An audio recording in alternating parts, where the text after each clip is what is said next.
DNA is cool. It's the code of life and what makes us who we are at a biological level. Know what else is cool? Open source DNA for animal conservation.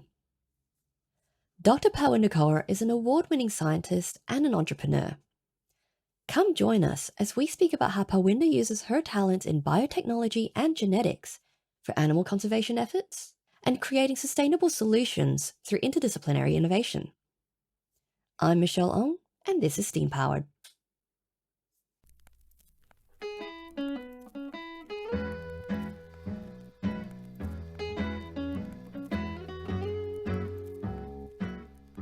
Good morning, Parwinder. Thank you so much for joining me today on Steam Powered. I'm really looking forward to speaking with you today all about your journey through to, genomics and all the work that you do now.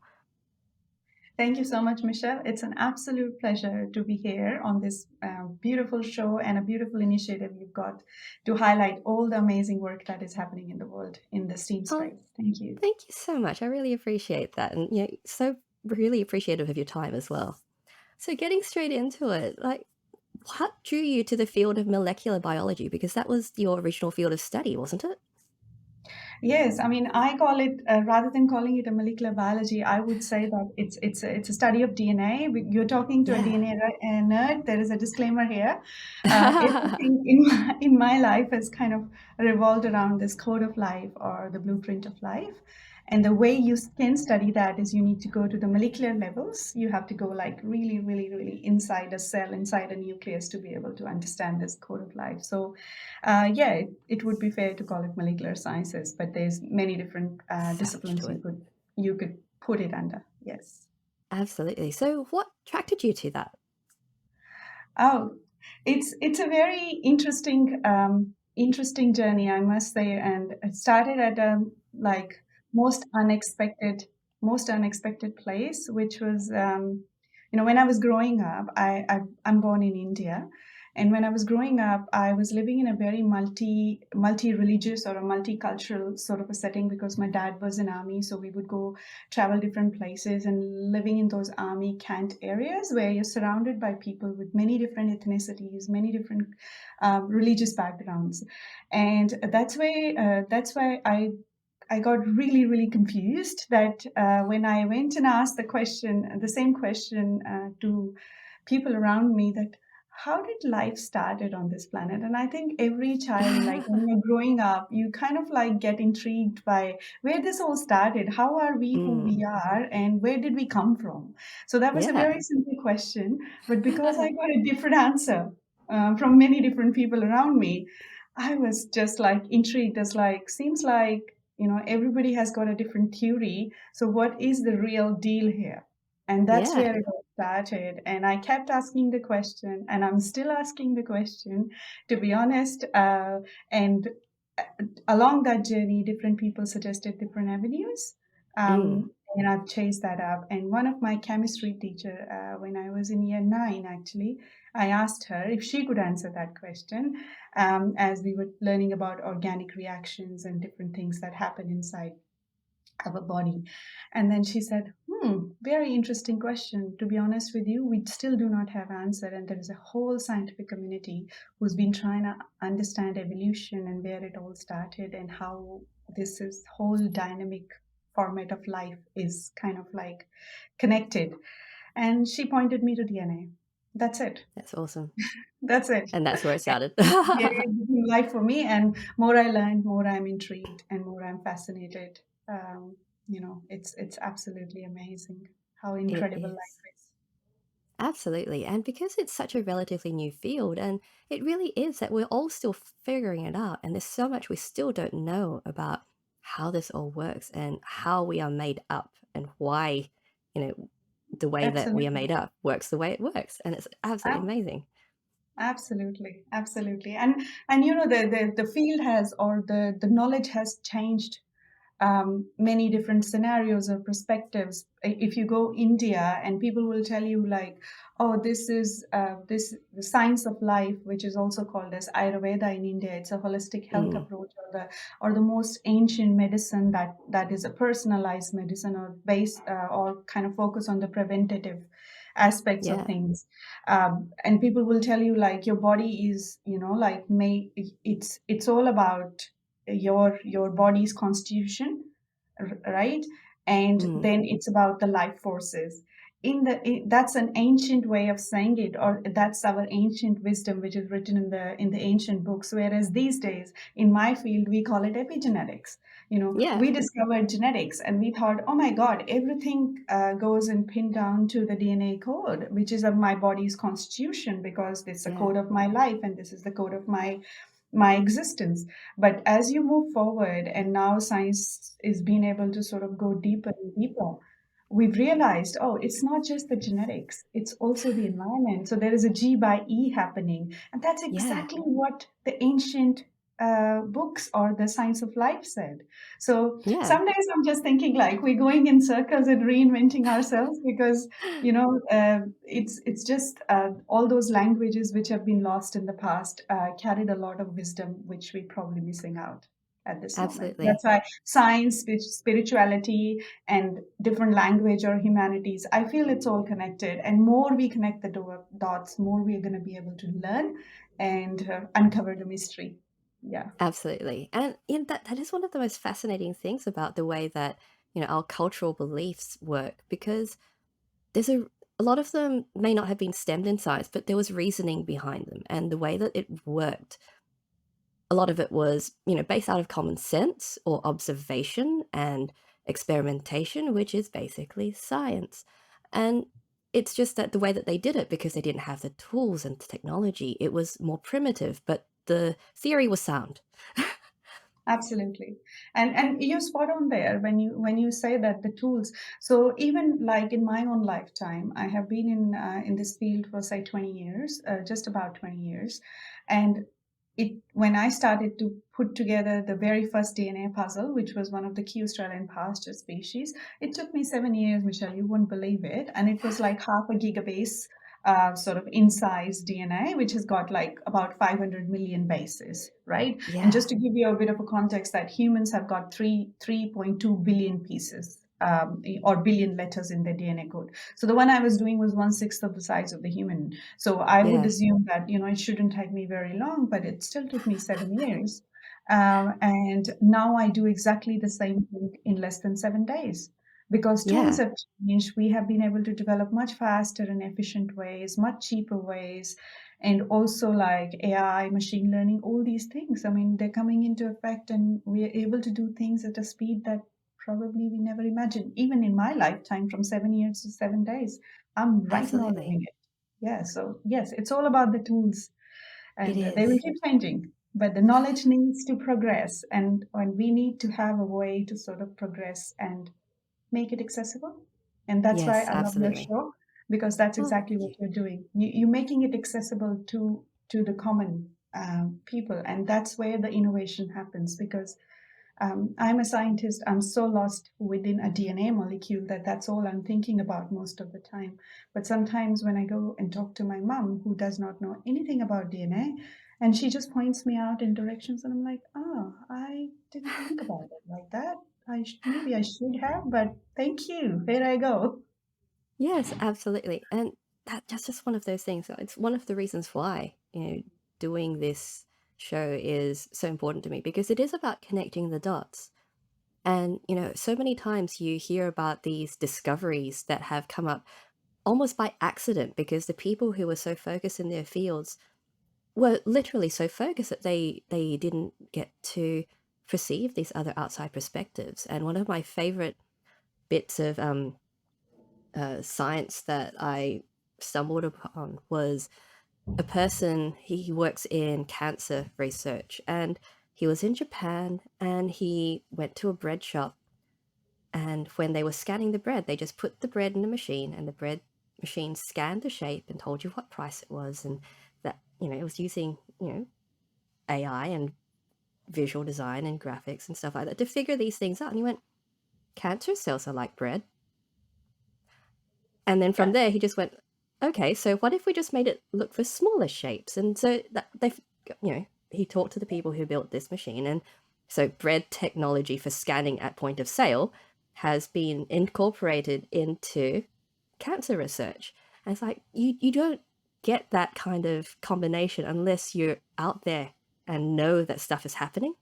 And people have different applications to all these amazing bits of technology and science, and you just don't think about it because it's not your space. Exactly. And that's why like diversity is so important in science.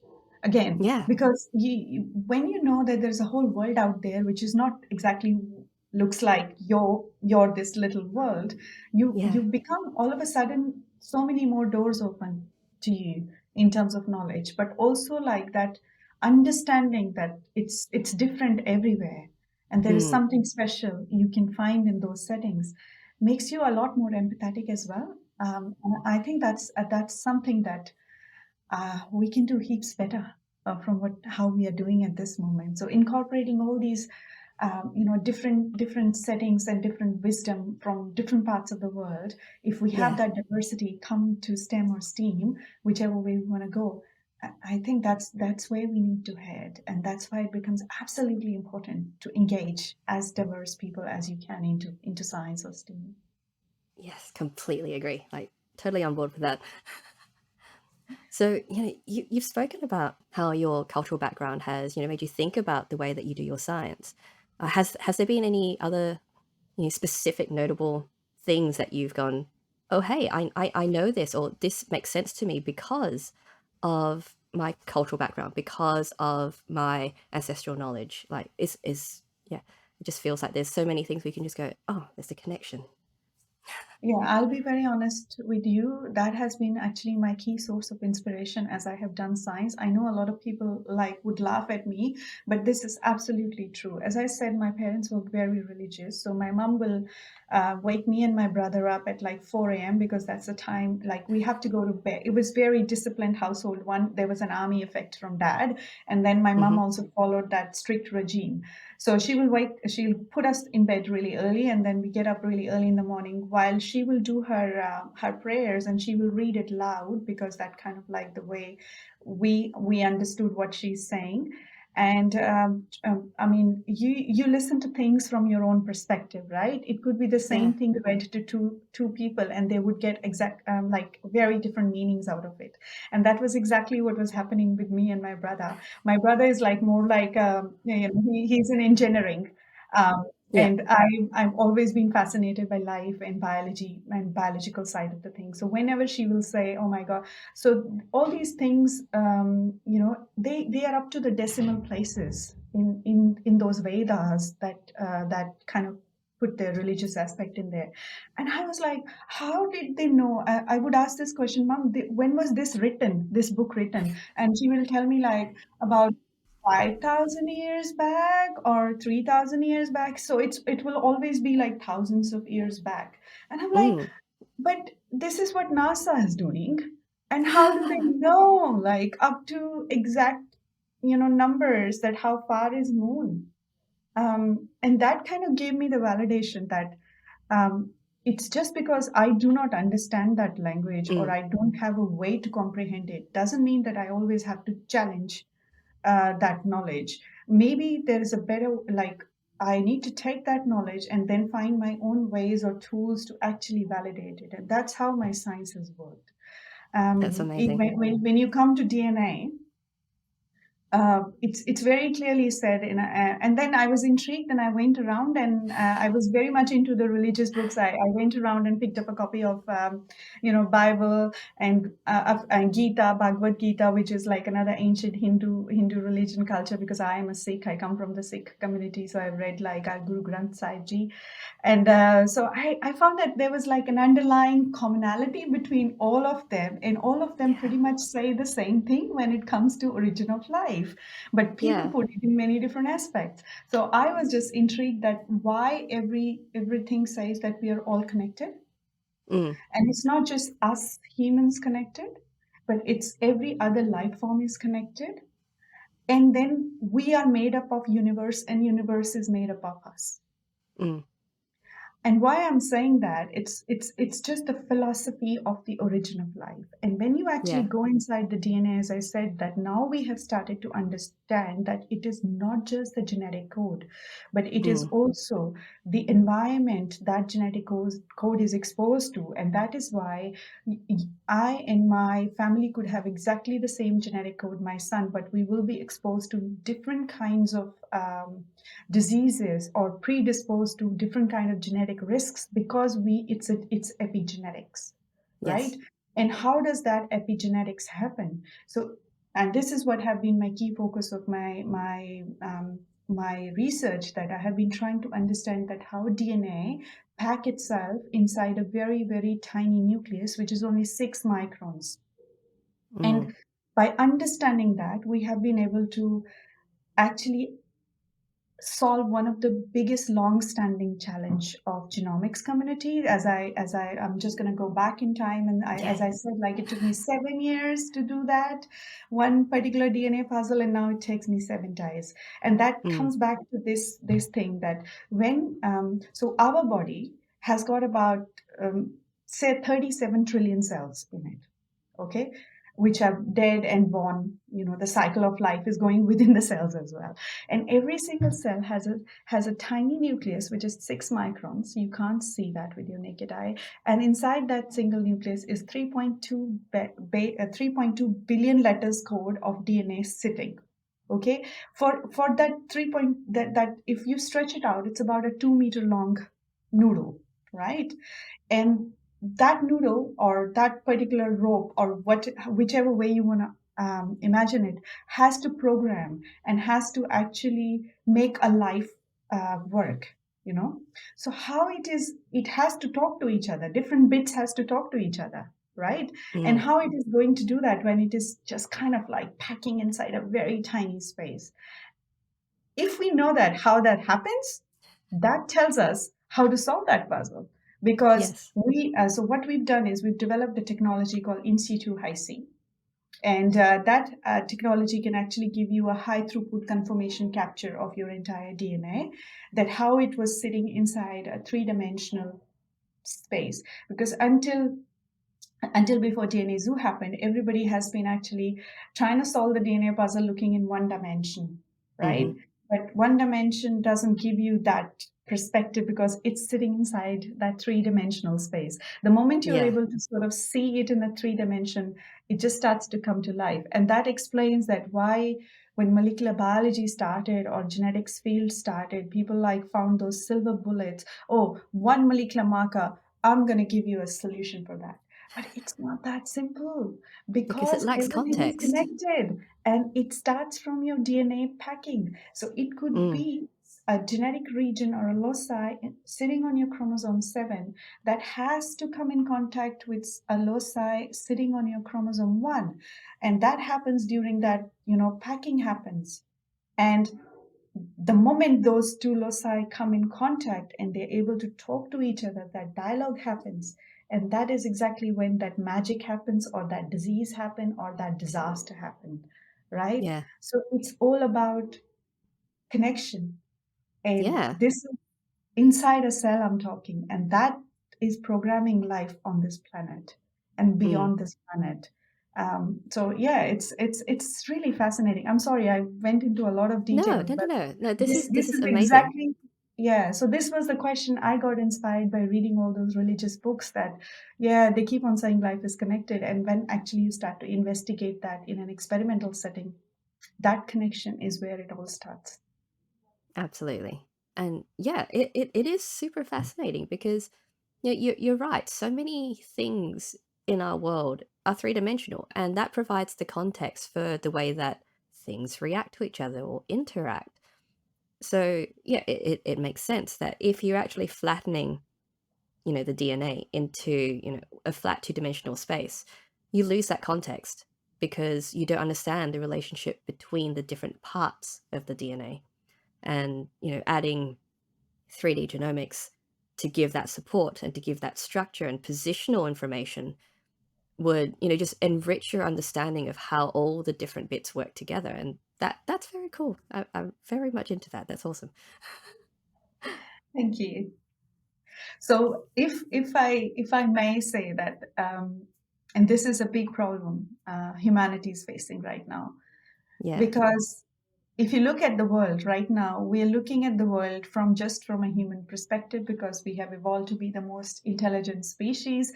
Again, it's Yeah. again that one dimension or one perspective that is coming Yes. in play in here, right? And that's why we are in all the troubles right now. Like, the COP27 is happening, and we're talking about climate change. We're talking about biodiversity loss. We're talking about all these natural calamities or disasters that are happening around us.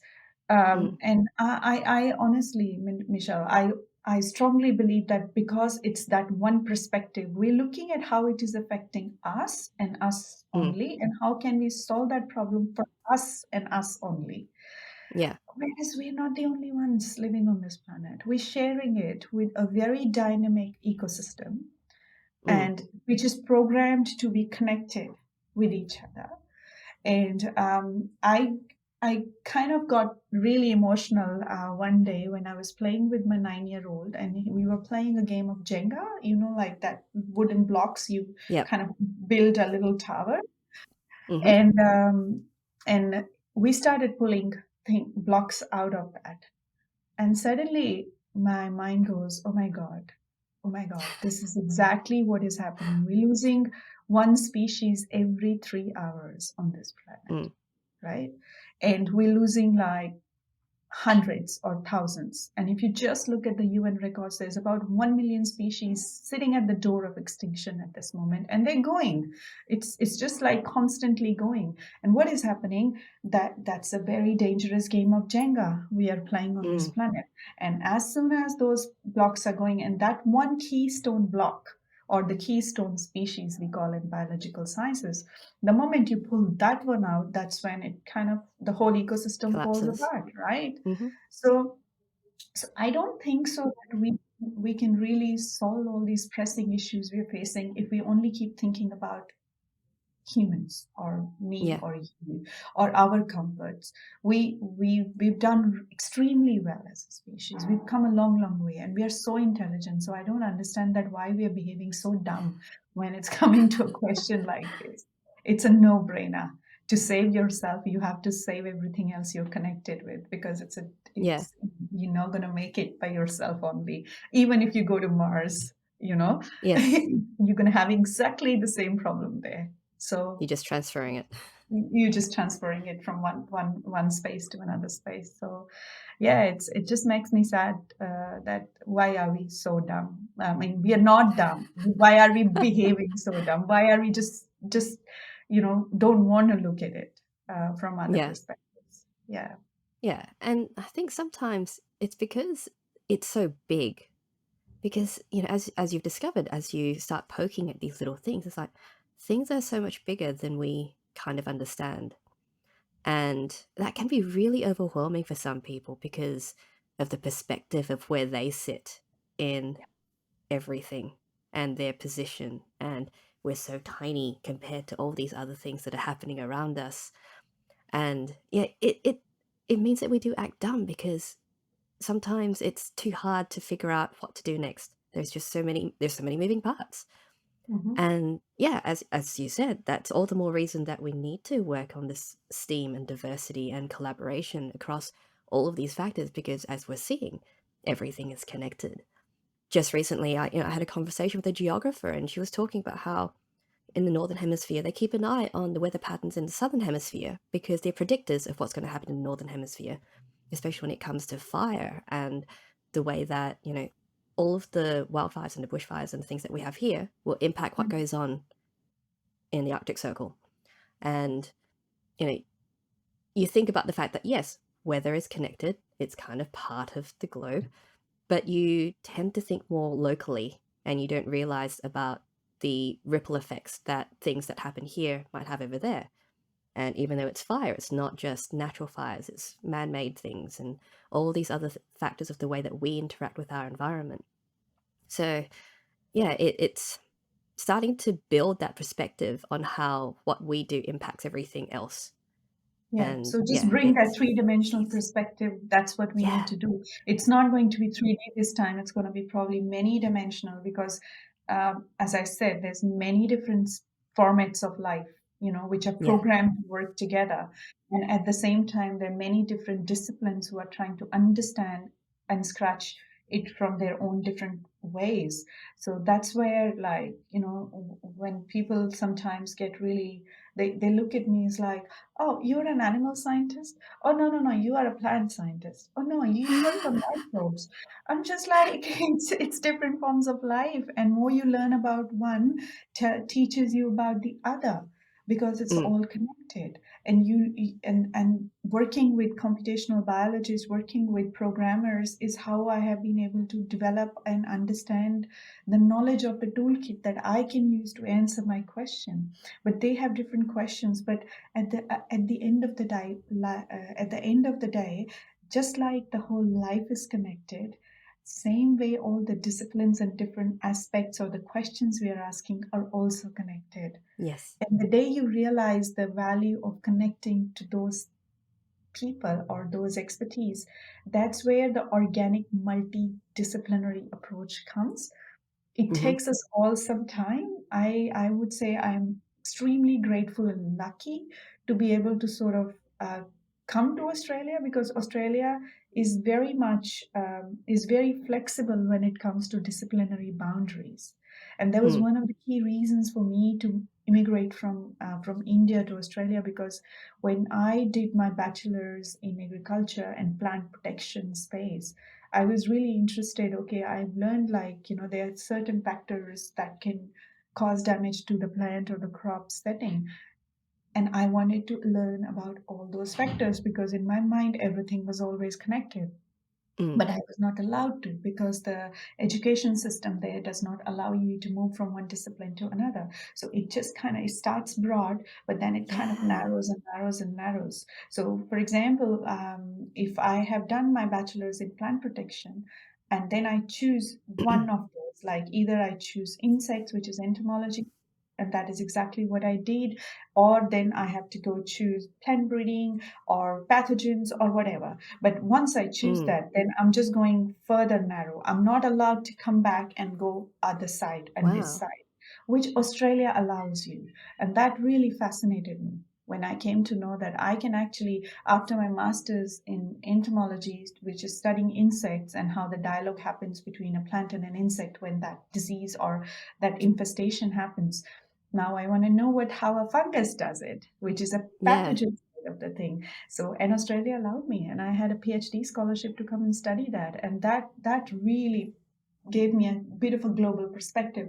Oh, this is how insects conquered the space, and this is how pathogens. And when I looked at the molecular level, the dialogue was pretty much the same, taking over somebody's immune system and taking over their programming. And that's how I started to go deeper and deeper. But I would not have had that perspective if I would have been following that traditional route of education or academia Yeah. that we are normally allowed. So so yeah, congratulations and well done to Australia that it's already on the right path. But still, there's a lot of work to be done because even when you're allowed to go multidisciplinary, the Mm-hmm. system is not very favoring to that. Um, Yes. the different kind of KPIs we kind of have in universities, Yes. like publish or perish thing. Any good science takes time, Yeah. and to be able to do quality work which translates into something meaningful, not just a publication, it's a completely different space to go to, and the systems don't allow it. So system allows very short time experimental approaches. You do it and Mm-hmm. you move on to the next one, so you don't get to actually build on that for the rest of your life. And I think that's where we're failing a little bit to our younger generation, because I find it very hard to inspire them, because they're so passionate to solve the problems around us, and for that they have to become very multidisciplinary. We cannot call them a molecular biologist or a computational person. We have to acknowledge them as our thought leaders, our science leaders, or our technology leaders rather than putting them in those boxes. Yes, And that starts at the exactly. school. And I've discovered through my Superstars of the STEM network, where we had an incredible opportunity to go to the high schools and primary schools and actually connect to the kids, to be able to tell them, give them a little bit of a flavor of what happens in universities, or what are the kind of job opportunities available in the STEAM sector. And that's where I realized that that was no different to how it was in India. And we're Hmm. setting the foundation wrong. We're just kind of really boxing science and maths and English, all these things very separate. Um, and if we put that in the mindset, even if you do allow later on a lot of flexibility, it's kind of useless, because you did not carry that from the foundation stage. And if the slab is not right, you can't build a good building on it. So you've got to work on your foundational slab. So Yes, yeah, no, I'm really grateful for that program, because I think that is an absolute thing that we all need to do, because there has to be a succession plan, and I yes, need to be able to tell the kids and get them excited, because they are the future leaders, and they'll bring those new innovative tools into the field. And if they're not they will. excited about it, then they're not going to do it. That's right. They have to have the passion to be able to carry that on as a career.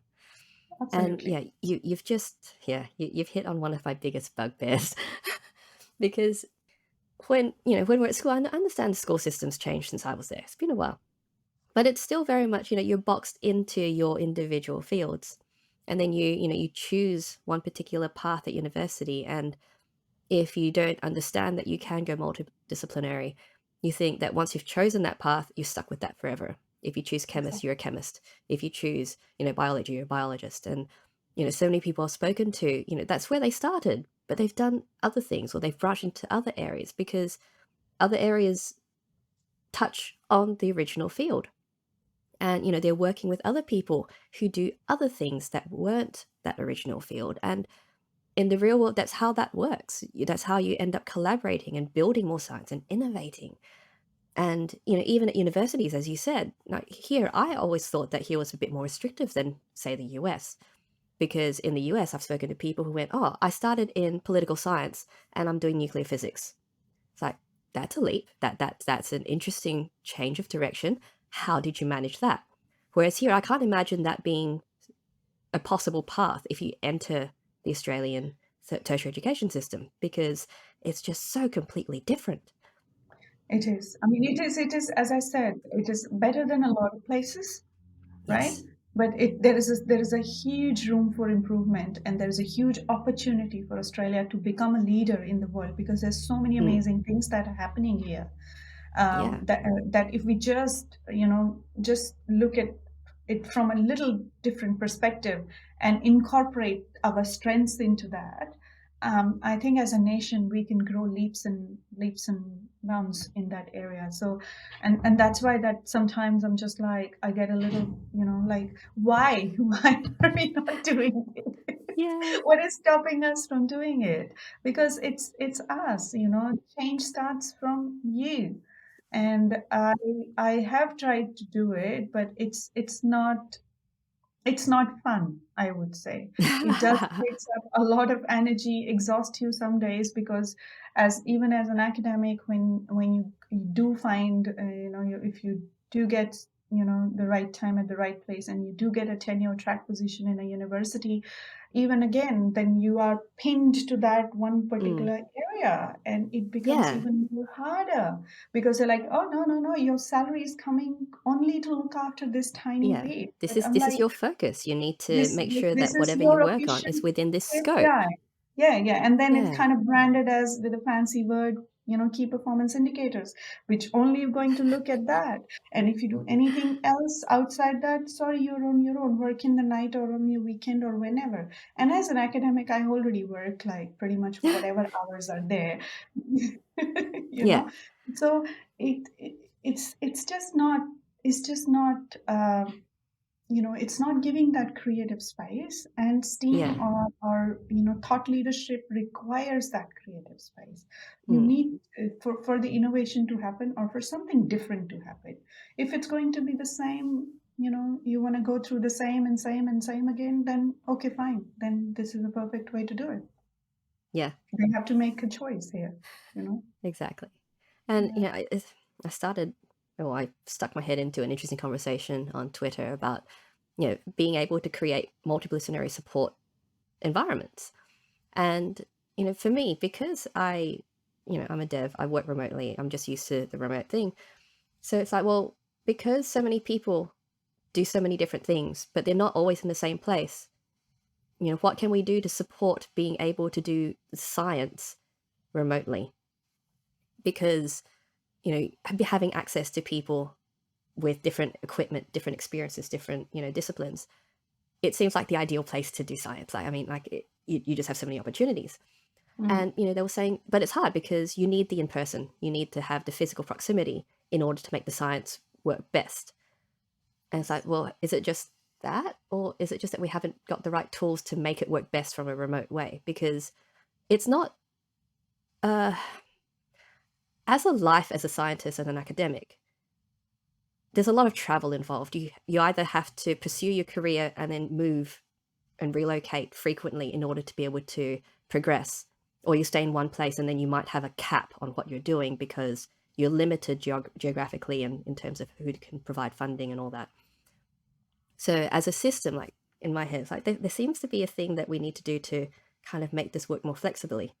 But as you said, KPIs, funding, grants, those things are very limiting. And yeah, it's a systemic problem. It is, and as you said, I mean, I can probably say a little bit more. I would like to add to that sometimes your geographic location could be one of the key things that kind of stopping Yes. you from being able to connect. And what could be a better example than the most isolated place in the world, like Western Australia?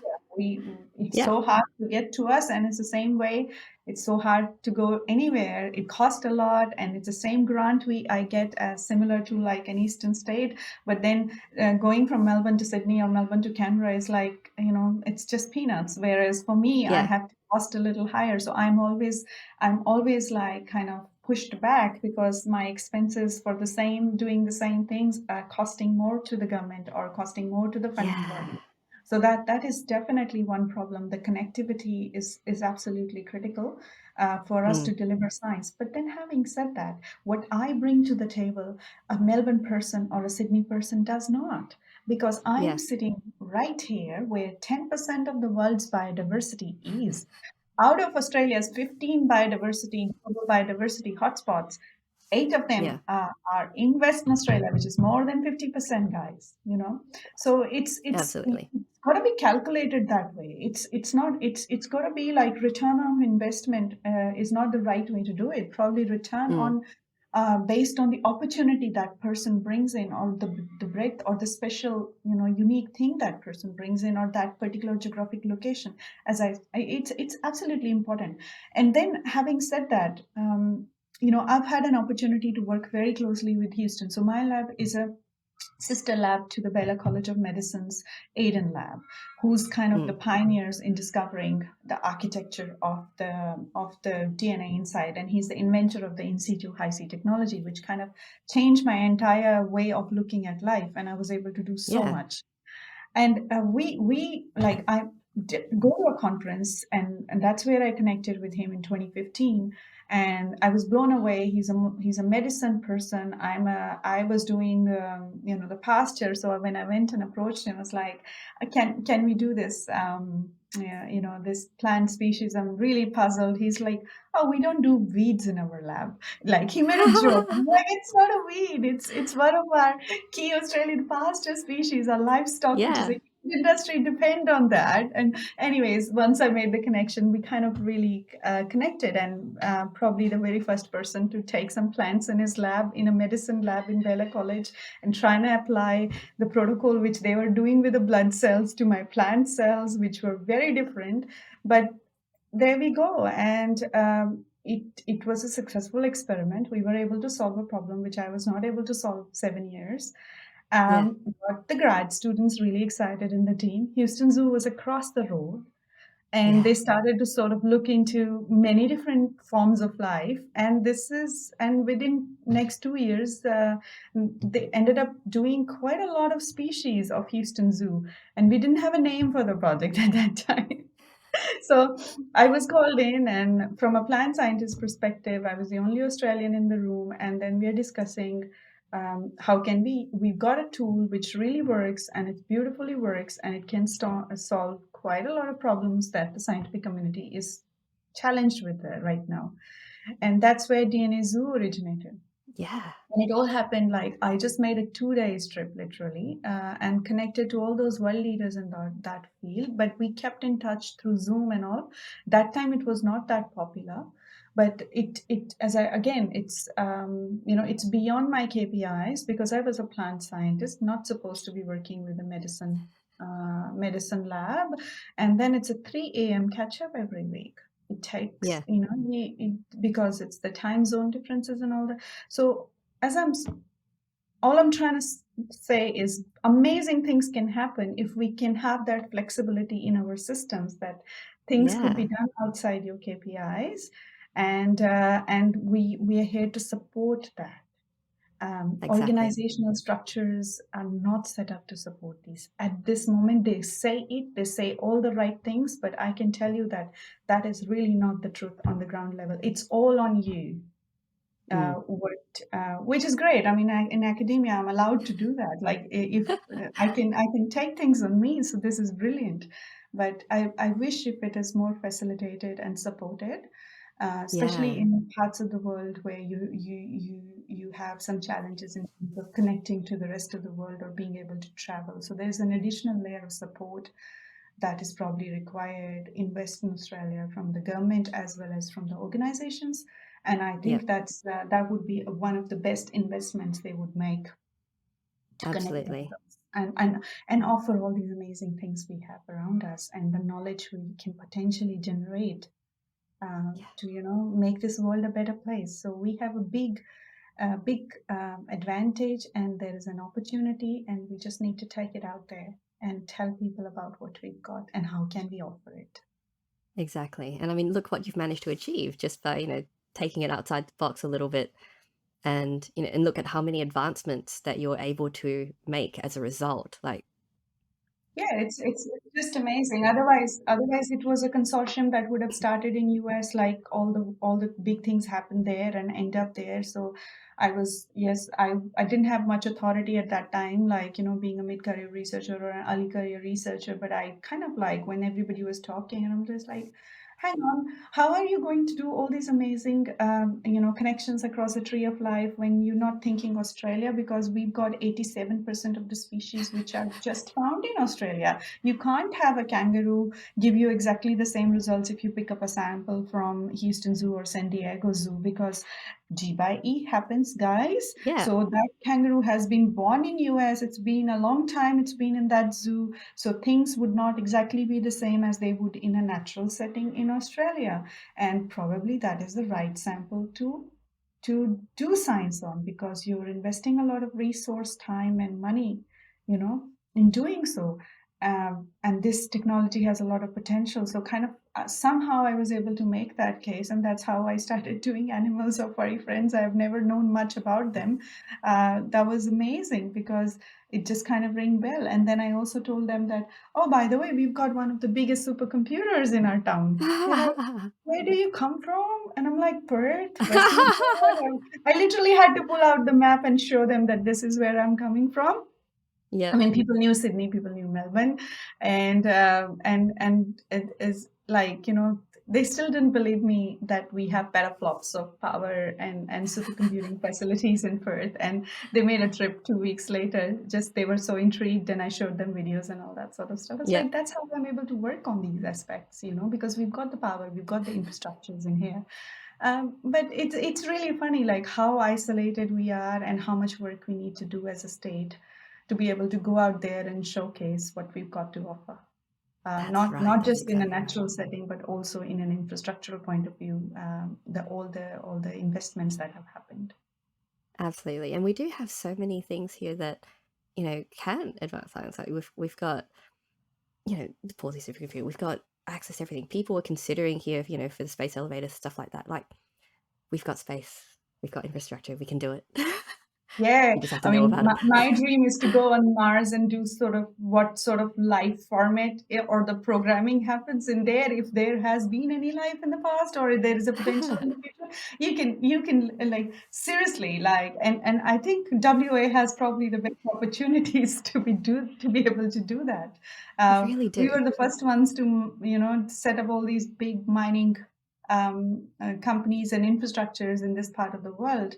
And I think we have a very strategic advantage when it comes to doing it in this space as well. So we should definitely be looking. We should be definitely looking to mine for knowledge, in the outer space, because I think knowledge is the most empowering thing when it It comes is. to making you bigger or more prosperous. It's not the resources we normally after or the material things, because they will be consumed and gone, and you don't know what problems they will create for you in the future, like now we are ended up in. But knowledge is something that always leads to prosperity, always leads to empowerment. So It we does. should be mining for knowledge there. I Yeah, think we should. without Which is, any hesitation. yes, certainly. And, this is a great way to bring us back to, DNA Zoo. So, we've mentioned that before, and it's where you're collecting the DNA of the animals in Australia and all the creatures and other species. But, what is the objective of DNA Zoo? It's a very good question. So DNA Zoo is originally, as I already given you the story, that it started as a fun Friday afternoon project. Everybody was excited. We just started to test and collect that knowledge. But then we also realized that, as I said, like, one of the biggest problem the world is facing right now is biodiversity loss. And with that loss, we're also losing a lot of knowledge that could be used to sort of that could be used for mankind when it comes to human health. For example, whales don't get cancer, horses don't get cancer, elephant sharks are the slowest aging um, animals on the planet. So, why are we looking inside us only to find the Mm, cures or testing, just a few different model species, when you've got all this wonderful nature, or the mother nature has it all figured out, you know. So that is kind of one of the key motivation to learn about the superpowers of other species who live on this planet, um, carry, and how that can be actually utilized to first save them so that we don't lose them, because yeah. if we lose them, then that whole superpower is gone from this planet Earth. Mm, So we need to conserve them, and conservation requires, so far conservation has happened. If I give you the most iconic species example, koala. Nobody thinks of Australia without thinking koala and the hugs, the cuddles you can get. And we've that species have faced that issue of going down and declining because of the habitat destruction, and they're very slow and difficult, like they're sleeping most of the time, and they have a very particular diet of this particular kind of eucalypt. So again, there is a connection from an animal to the plant. You can't save the animal if the plant is not there, and you can't have the mm, plant if the natural ecosystem is not there, and all that sort of stuff. So in terms of the koalas, when the conservation program started, how they breed, they do a breeding management for species conservation. Is like, look at two individuals, all like, you two look different, so you'll make a good sort of a pair. But things, what they look on the surface is not what they are inside, right? yeah. So what happened as a result? We shot in the dark, and we ended up, completely inbreeding our koalas. There's a Mm. big number now. Yes, the box ticked. We got more, but The genetically, genetic diversity is not, functionally, yeah. that's not true. So what I think is that we as humans got our first DNA sequenced in 2003, and less than 21 years. I mean, we're celebrating the 21st DNA birthday, DNA genome assembly birthday. And we've come a long, long way. We are able to do and find diseases, predisposed diseases, even before the baby is born, and we are able to do personalized medicine. We are able to do some amazing things, develop a vaccine, under 2 years, know about every single variant of that virus, the COVID virus. So this is all because we are trying to build that knowledge and act on that knowledge. So why are we not doing this for other species when we've got the tools and the technology and everything to be able to do this? So the biggest thing that DNA Zoo brought to the table was not spend $3 billion like we spent on our own DNA genome assembly. We have developed an algorithm that is able to, because we are able to look at things in a 3 dimension, so we are able to solve those puzzles a lot efficiently than looking them at 1 dimension. We're able to do this for $1,000 sequencing cost compared to the $2.7 billion sequencing cost. That was, our DNA. So there's a huge, and that makes it all of a sudden practical to be able to do every favorite species or, that needs help. And that's where we started. We've grown very, it was amazing that how many people actually kind of resonated with that idea and come together from multiple disciplines. From we are across more than 9 countries at this moment. We are a global consortium, not for profit, and we've got more than 120 collaborating partners all across the globe. And That's amazing. I founded DNA Zoo Australia at the University of Western Australia as a leading node. They provided me some basic infrastructure to get started and chase my dream of evolution and how life happened and where it happens, where it started, and probably where it is going as well, because you can do a lot of stuff these days using these technologies. So yeah, now that's the story of DNA Zoo. We've done more than 50 iconic Australian species in the last 3 years of operations. We just recently got funded by Lottery West, which is to do WA Genome Atlas. As I said, as a state, we've got 10% of the world's biodiversity.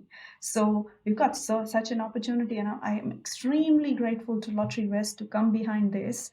And for us to be able to put that whole WA Genome Atlas, which is kind of like a catalog of life for very amazing species that only happens to be in WA, being a biodiversity. So I think that will bring a lot of attention and a lot of interest from the rest of the world to connect the dots of different things they are studying to this very isolated place. And I'm really, really interested and intrigued by how life survives on this, super poor soils, got absolutely zero nutrients in them, and yet there's all sorts of beautiful, beautiful plants you see around you, wildflowers. How does that all happen? How does Mother Nature do it? And can we learn? What can we learn from that? Yeah.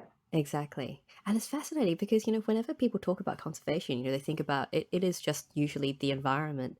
And then, people bring up breeding programs, but it really is about the DNA because, as you said, it's G and E. So it's amazing that, people now will have access to all this information to be able to, put together the DNA side to the environmental side and, figure out what they can find out from that combination.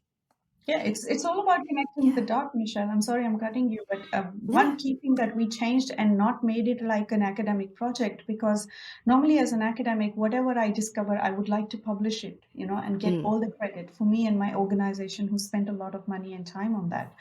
But probably we don't have that much time at our at our disposal to be able to do something with such a vision where a species is lost every 3 hours. So we decided as a consortium that we're going to just be brave and take a very different approach, and that might risk our jobs and our organizations not supporting this project. We decided to put the data out there in public domain as soon as it is generated, and for everyone, for research and conservation purposes, feel free, download and take it and connect the dot, whichever dot you need to connect it to, and so that you can use it. And we are publishing papers, but we're looking at much bigger questions by connecting the dots of different life forms. So that's kind of what our Yeah. motivation is. But at the same time, we publish, like this morning, I published one of the two only water amphibious mammals, which is like Rakali. It's a big water rat. And Yep. it's near endangered in WA. So basically, what we do is we do Mammal Mondays, Fishy Fridays, Whale Wednesdays, and kind of like put it all out there with a simple blog, which gets you excited about, oh my Yes. God, I didn't know this kind of species exists, and this is why this species is so special, Mm. and here is its DNA map, and let's go and compare it.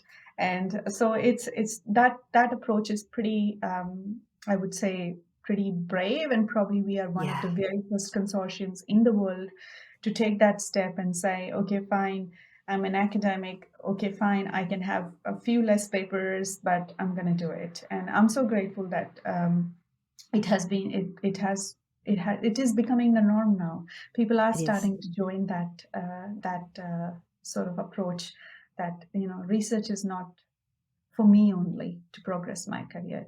Research, we sign up for science because we wanted a greater good and we wanted to do something bigger and more meaningful with our lives.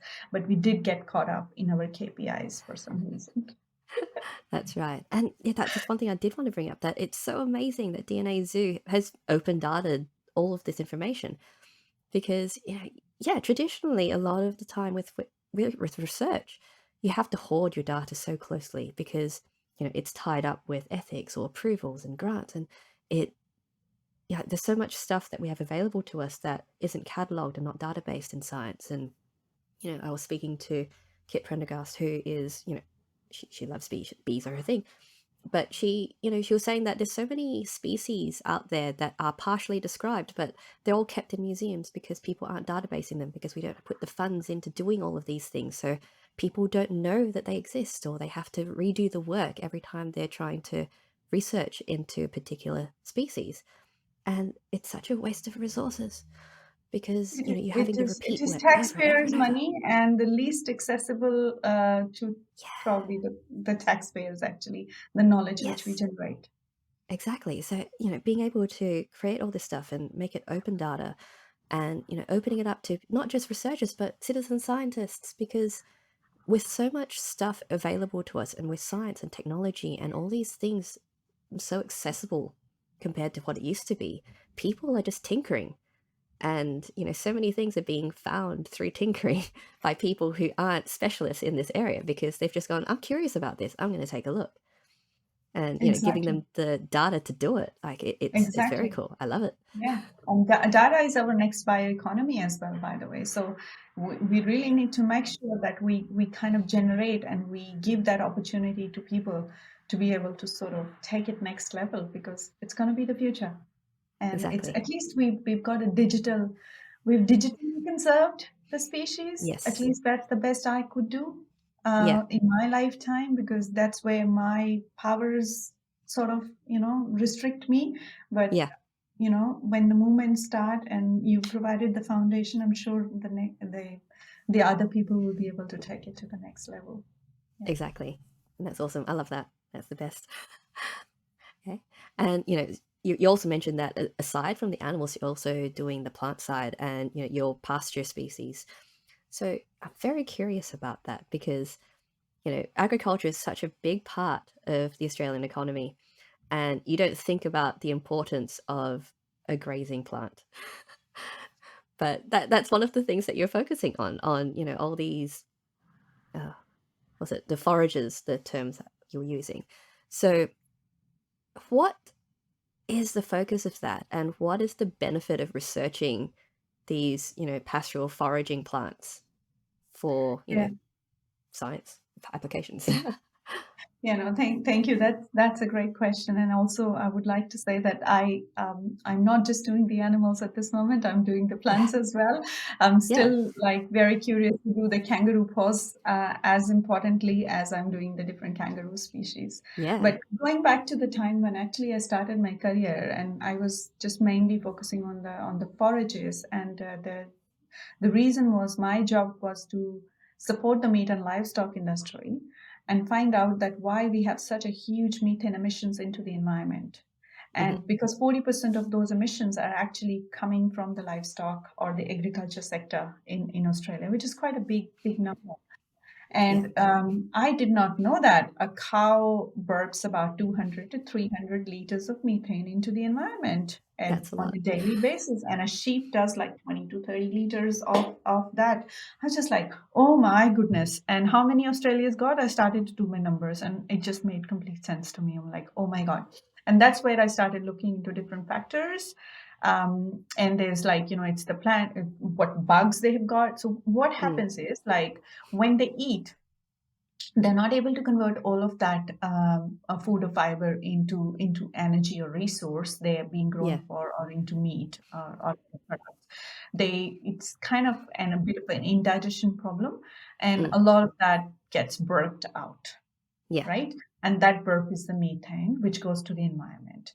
And when you look at different factors, it could be the genetics of the different animals, because different species, different breeds will have different levels of emission.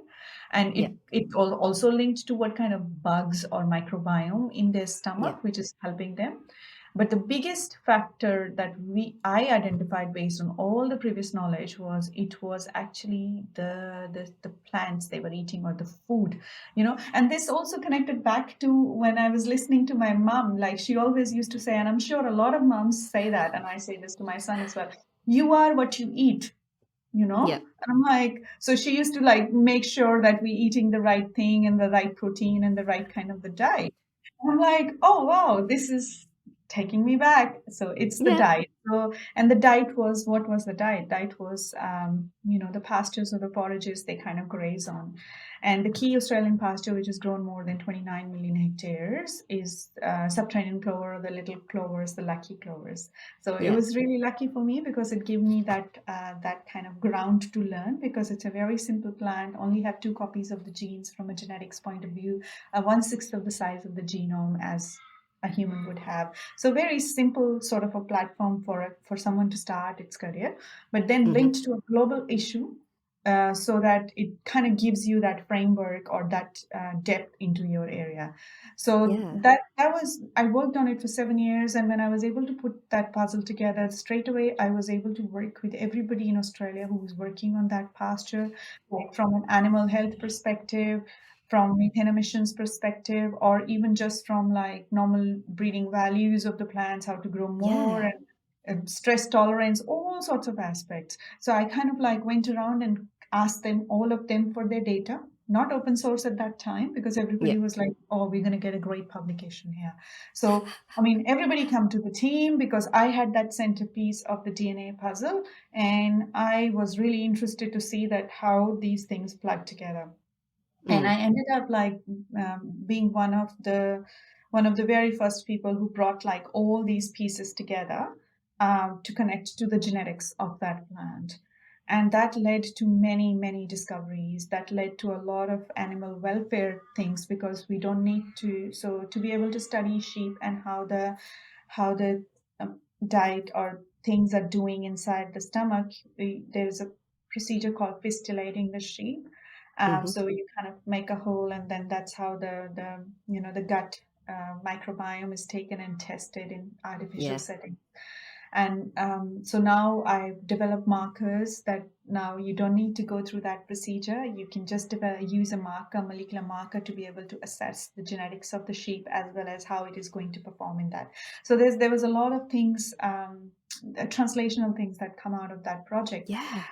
And one of the most interesting ones was I had an opportunity to go to Japan through a JSPS fellowship, and I learned that Japanese were working on red clovers, which is a sister species to clovers.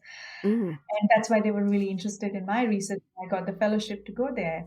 And then when I Yeah. asked around people, like, why are they working on red clovers? They're pretty, and they don't have a big livestock in there. So what is it? That why are they so keen? They're like, oh, you don't know? They have got these really beautiful biomolecules called formanonitine, or isoflavonoids, or plant secondary metabolites, which actually can help cure hot flushes in menopause, during the menopause in women. And I'm like, okay. Sounds very interesting. I want to know more about it. And they are naturally produced at a very high concentration in red clovers. And when I Mm. compared my subclover with the red clover, it was producing way less. And in Australia, it's not a good idea because our plant breeders have been breeding for clovers which produce the minimum amounts of formononatine or those biomolecules. Reason being that sheep get sterile by feeding on those pastures. And once you put Ah, the seed in the ground, it's just going to keep you can't, coming every yeah, year. keep So it's like self-seeding, yeah. you put poison in the field, right? Mm. So it's not a preferred thing for sheep, but it is a great human health um, thing. So, well, it just kind of the project finished. I learned a lot. It kind of somewhere got stuck in my head, and I kept always thinking about it until the cannabis and the THC thing happened, and the synthetic biology come into play, Mm. where they were able to produce a completely artificially create the THC outside cannabis in the yeast. And that was the moment. And I'm just like sitting at the uni club with a couple of people. I had no idea they were interested in. They have worked with red clover in the past, and they have actually had a plant here in UWA, 200 k's from UWA, where they actually grow a lot of red clover, cut and carry it and extract the compound to be able. And they were selling it Mm. to a company. I had no background of that. I was just making a joke. I was like, oh, I would like to make a kombucha out of my clovers, which I will do in my lab to have like high amounts of formaldehyde because that's kind of the best way. And Yeah. I don't want to put it in the, and I kind of understand the whole genetic network of that, how the plants are able to do it. And it's going to be the similar one as they produce THC, so like the cannabis situation. Well, a couple of days later, our innovation director said, Parwinder, we do that idea. That seems like, and we've already got some investors who are familiar with the field, and they really want to, they were intrigued by what you were talking. I was like, that was a joke. That was a joke. Seriously, I don't know how to do it. I just like it. I kind of understand, but I'm not sure. But look, it is very important. Uh, when there is a commercial opportunity, it's great for Yeah. everybody. You can bring more investment into the research and can kind of create things which is kind of blue sky. So Mm. they decided to fund there were some private investors, and my co-founder Stockley Davis. He really believed in it, and he decided to put together, a little company which is Mm. ExPlanta Pty Limited now. We are also the finalist innovator of the year for this year. We're Oh, only amazing. 2-year-old company, but we Ah, have congratulations. actually, what we have achieved is in the last 2 years, we have synthesized that entire genetic network, which in the clover was producing those beautiful compounds, and Yeah. then put it inside a yeast, right? Which can make wine, which can make kombucha, which can make yogurt, which can make whatever you can think of making from a yeast or beer, whichever thing kind of. But now we are able to, we don't put it in the paddock because it's not good for our livestock. We Yes. have a way to still, serve the supply chain of the human health um, supplements to be able to produce in a more sustainable and a cleaner and a greener way. And the Mm. best thing about that is my students have not just got an academic path in front of them, they can also think of similar things. And that is the most important thing for me, that we produce so many PhD students every year, but we do not have that many jobs to offer them. Yes. And so probably this is a way that there is so much opportunity, and there's so many discoveries that happen on our benches in the labs. If they learn how to pursue it and translate into a commercial opportunity, I don't think so there is a problem with the money.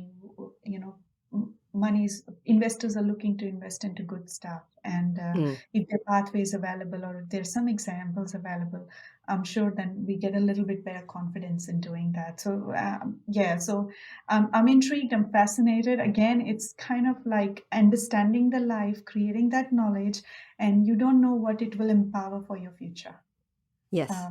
Uh, you may not be doing it right now, but you don't know in 5 years' time what opportunities will come or what tools will become available to translate the knowledge which we are creating today. And that's why Exactly. we've got to put it out there, make it accessible to as many people as possible. Yeah. Yeah. So that's the story of my startup. That's amazing. And I just love that, some of these things are things that you stumbled upon or just things that you built on that, you'd already put down for a little while and just another opportunity came up down the track where it just went, yeah, I can actually apply this information. And, that's just the way it works. It's the way that science will work once you start talking to other people and finding other applications.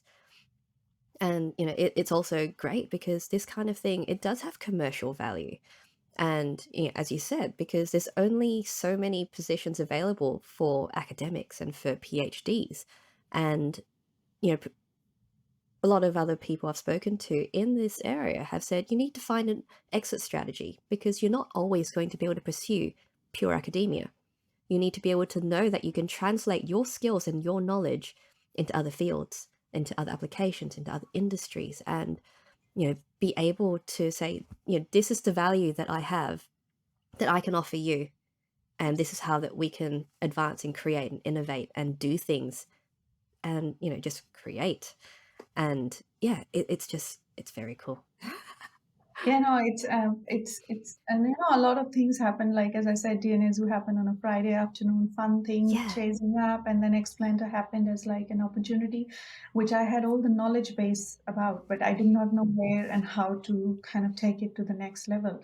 But that's what came, when it had to come. It happened like 6 years after I created that knowledge, and I would Yeah. have never even in my dreams thought that, I'll be a scientist with a startup. So Mm. it's really fascinating. And one thing I've learned is people really value science. People really Mm. value knowledge, and we just need to make it more accessible. Yes. It's awesome. And I think you've done that really well. Cool. Thank you. Okay. So I think probably a good place to kind of round off there. So we can move on to some of those extra questions I mentioned before. And see, which hobby or interest do you have that is most unrelated to your field of work? And I know this could be hard because you've got such a broad range of interests. Um, I think I've just been too busy chasing the mysteries of life, and not didn't have much time for a lot of hobbies. But one thing I really enjoy is kind of like designing and creating stuff. So, I mean, the dress I'm wearing today, I Oh, kind of like nice. got the fabric and kind of put it together. It's just creating things, and I like, I don't like to throw things away. And probably Yeah. that is something that has come from the culture I've come from. My mom never always made one or the other thing out of this thing when it kind of ended its life as that particular item Yeah. or something. So that's what I do if I have any free time. I like to see which things are not serving the purpose anymore they were meant to be. So I like to create something else out of it, and it just kind of gives Yeah. me a bit of a mental break, and Does. a little bit more creative time, which I enjoy the most. Yeah. Yeah. And, it's great. Like doing that sort of thing, being able to repurpose or, creating something out of your hands. It's something really quite gratifying out of doing all of that. It's recycling basically, but yeah, Yeah. it's just like fun ways to do it. And I've seen that my son really enjoys that with me as well. And with that, you can actually learn how to be more sustainable, and doesn't you don't have to go and buy a new thing all the time. There's a Exactly. lot around you which you could probably repurpose. Yeah. Absolutely. Okay. And which childhood book holds the strongest memories for you? I've already told you that. Yes. It's like it's all the religious books I could get Yeah. access to, or I could read, and I could get translation for. And because that kind of really intrigued me. Really intrigued me. I'm so sorry. I'm so boring, but this is No. exactly what made the foundation of my career. Or I don't call it a career. I feel like I'm living a dream, and I even if It's I was amazing. not paid to do it, I would probably be doing exactly this thing. Yeah, Yeah. but probably very differently. But yeah, I'm grateful to have this job. Oh, absolutely. And it's not boring to have those things that really do have an impact on the way that you view the world. And even myself when I was younger, I went through all these different religious texts because I had family members who were very religious. I went to, Uniting Church school, and it always fascinated me because there were all these different faiths and all these beliefs, but there's always so much commonality between the texts and between the stories. And because a lot of it was spoken word tradition, and you just passed the stories on and fables and all that. Like, there's a lot of commonality, and a lot of people forget that some of these things really did stem from the same place. And so that's why your stories are going to have some familiar elements. And, all of these ways of thinking, all these paths of thought are things that completely predate so much other stuff. And at its core, the messages are all the same. And that's Yes, the thing that I found so fascinating looking into it all of is. these other things. But it is a very enlightening at the same time as intriguing and fascinating, because suddenly you realize that, there's people fighting over these things. And I was like, go and actually read it, Yeah. because they educating themselves but not from the real sources. So their reference is not right. People kind of learning secondhand information. And that's what I always say to my son and all the kids I get to interact with, is always find the right source of knowledge, Mm. because as empowering it could be and enlightening it could be, it could also be very damaging if you do not chase the right source of knowledge. So Yeah, it is very critical to be able it is. to be able to get that. Yeah. Absolutely. Yeah. Okay. And lastly, what advice would you give someone who'd like to do what you do, and what advice should they ignore? I would just say, follow your heart. And if there is something that intrigues you, go and chase it. And don't worry about that whether it fits into a traditional career path or a traditional disciplinary setting. um, just do it, because you will, the path is always under construction. And why not you create that path, not just for yourself but also for many others. And as right now what we are going through in the world is everything is reinventing itself. And I don't think so I can even give an advice in terms of a career to the next generation at this moment, because we do not even have an idea of what kind of uh, careers are going to be, Yeah. careers are going to look like in 5 years time or 10 years time.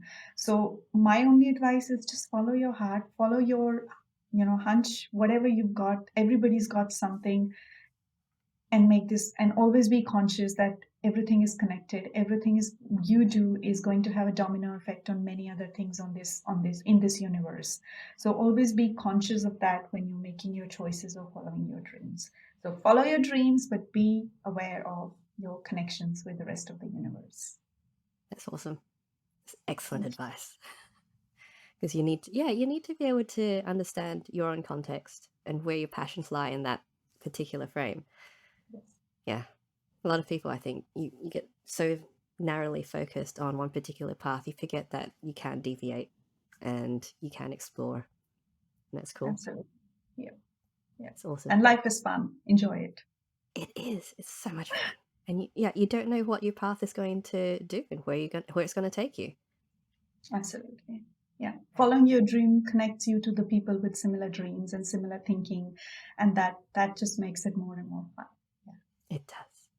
Okay. Well, thank you so much, Parwinder, for speaking with me today. It has been absolutely amazing. And yeah, I've been so excited talking with you about all of these things. It's amazing. I love it.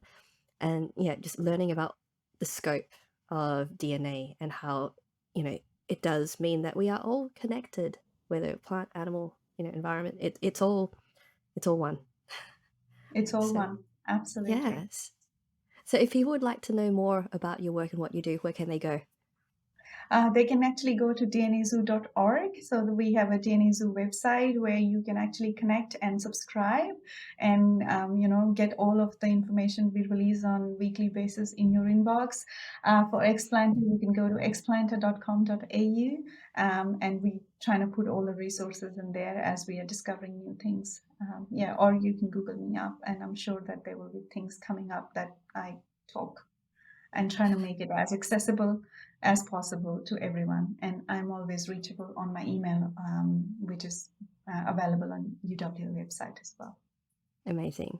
Well, thank you again so much. This has been absolutely wonderful, and I hope you have an amazing day. Thank you so much, Michelle. That was absolutely awesome. I've loved speaking with Parwinder about her work in genomics and her passion for this code of life and making this knowledge accessible to all. Because as we're learning, it's all connected. To learn more about Parwinder and what we discuss on this show, or to connect with us, please visit the Steam Powered website at steampoweredshow.com. You can also find out more about Parwinder on Twitter at dr_Parwinder, DNA Zoo at dnazoo.org, and ExPlanta at explanta.com.au, the links for which will be in the show notes. If you enjoyed this conversation, please let me know. Subscribe, leave a comment, or rate us on your favourite app, and share this with your geeky or geek-curious friends.